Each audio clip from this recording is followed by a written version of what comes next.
तो आज से आप सभी लोगों को है ना हमारे चैनल पे क्लास 12th वाले के जितने भी सब्जेक्ट है सभी सब्जेक्ट के लिए हम बोले थे कि बारी बारी से आप सभी लोग के लिए अलग अलग फैकल्टी के टीचर आएंगे।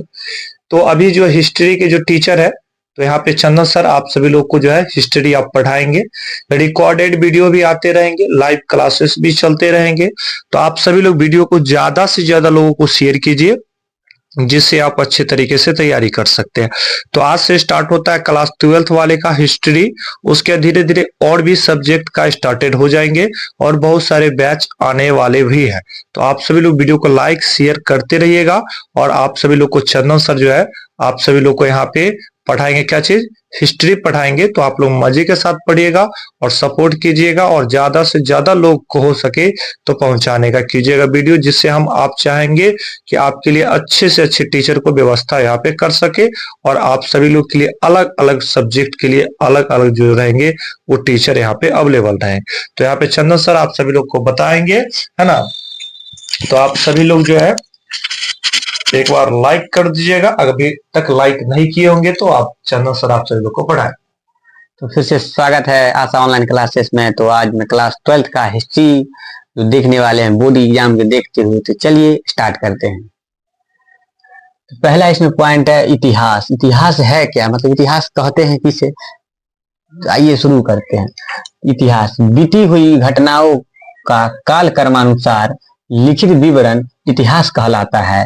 कहने का मतलब बीती हुई घटनाओं का जो काल क्रमानुसार लिखित विवरण इतिहास कहलाता है। उसके बाद अगला पॉइंट है यहाँ पर इतिहास के पिता। इतिहास का पिता कहिए, जनक कहिए, फादर कहिए, अंग्रेजी में सब सेम ही है। तो इतिहास का जो पिता है हेरोडोटस साहब हो गया। उसके बाद अगली पॉइंट है ईसवी। ईसवी है क्या, देखिए यहाँ पर ईसा मसीह के जन्म के बाद के काल को ईसवी कहा जाता है। उसके बाद आ जाता है ईसा पूर्व। उसके बाद आता है ईसा पूर्व। ईसा पूर्व है क्या, तो ईसा मसीह के जन्म के पहले के काल को ईसा पूर्व कहा जाता है। उसके बाद आ जाता है शताब्दी। शताब्दी देखिए यहाँ पर है क्या, तो 100 वर्षों के समय को शताब्दी कहा जाता है, यानी 100 वर्षों का समय को शताब्दी कहा जाता है। उसके बाद आता है इतिहास का काल विभाजन, यानी कहने का बंटवारा कैसे हुआ। उसका जो बंटवारा हुआ था 3 भागों में हुआ था। तो पहला भाग है प्रागैतिहासिक काल, जिसका आरंभ यानी प्रारंभ हुआ था 3000 ईसा पूर्व में। उसके बाद दूसरा है आदि ऐतिहासिक काल, उसका जो हुआ था 3000 ईसा पूर्व से 600 ईसा पूर्व में। उसके बाद जो तीसरा है आदि ऐतिहासिक काल, उसका जो काल है 600 ईसा पूर्व से ईसा पूर्व वर्तमान में। तो चलिए इतिहास को जो 3 भागों में बांटा गया था, उसका जो पहला है उसमें पहला है प्रागैतिहासिक काल। प्रागैतिहासिक काल कहते हैं किसे, तो देखिए वह काल जिसका कोई लिखित विवरण उपलब्ध नहीं है उसे प्रागैतिहासिक काल कहते हैं। उसके बाद दूसरा है आदि ऐतिहासिक काल। उसका दूसरा है आदि ऐतिहासिक काल, वह काल जिसका लिखित विवरण उपलब्ध है लेकिन अभी तक नहीं पढ़ा जा सके उसे आदि ऐतिहासिक काल कहते हैं। उसके बाद आता है ऐतिहासिक काल। ऐतिहासिक काल वह काल जिसका लिखित विवरण उपलब्ध है उसे ऐतिहासिक काल कहते हैं। उसके बाद आया था इतिहास के अध्ययन के स्रोत। उसका क्या स्रोत है, तो उसका जो इतिहास के अध्ययन का जो स्रोत है वह पहला आपका हुआ साहित्यिक स्रोत। उसके बाद आपका दूसरा जो है पुरातात्विक स्रोत। उसके बाद जो तीसरा है विदेशी यात्रियों के विवरण। उसके बाद इसमें देखिए जो साहित्यिक स्रोत है उसके बारे में जानना है, क्या है साहित्यिक स्रोत। तो साहित्यिक स्रोतों को भी 2 भागों में बांटा गया है। तो उसमें जो पहला स्रोत है धार्मिक साहित्य।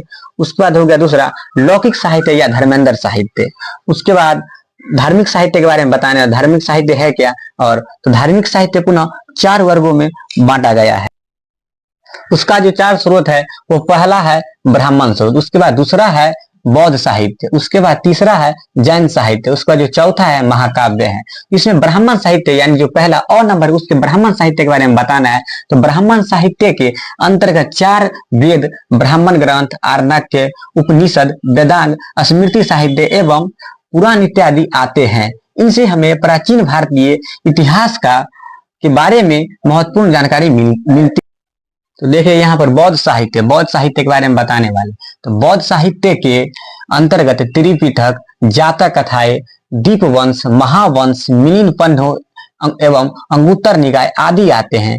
इनसे हमें प्राचीन भारतीय इतिहास के विशेष कर बुद्धकालीन समाज, राजनीतिक एवं धार्मिक स्थिति के बारे में महत्वपूर्ण जानकारी मिली है। और देखिए बौद्ध साहित्य यही है।